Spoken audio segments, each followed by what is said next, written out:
नमस्ते मंडळी. आज संकष्टी होती म्हणून मी नारळ फोडायला घेतला होता, तर नारळ खराब निघाला. मग मी विचार केला की आता एमर्जन्सीला नारळ कुठून आणू. तर मग मी विचार केला की शिराच बनवते, मग मंगळवारी मोदक करेन. अथर्व गेला होता आणायला, पण पाऊस होता म्हणून पुढे नाही गेला, म्हणजे मार्केटमध्ये गेला नाही, इथल्याच दुकानात गेला होता. तिथे नारळ नाही मिळाला त्याला, मग तो घरी परत आला आणि मग मी शिरा बनवायला घेतला.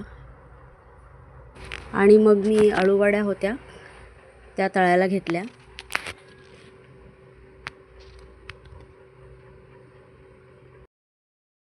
रात्रीच्या जेवणासाठी भाकरी बनवायची होती, ती भाकरी बनवून घेतली.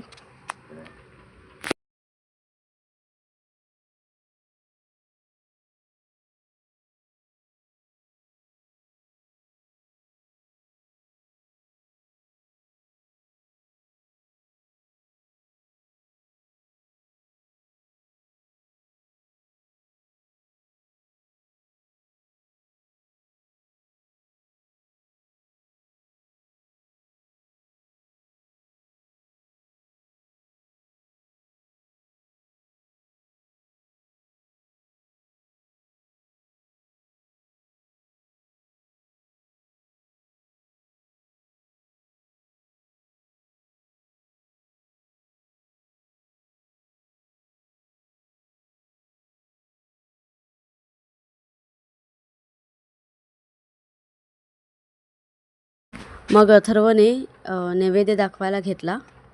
नैवेद्य झाला दाखवून आणि मग आम्ही जेवायला बसलो. तर चला, हा होता आजचा ब्लॉग. भेटूया पुढच्या ब्लॉगमध्ये. बाय.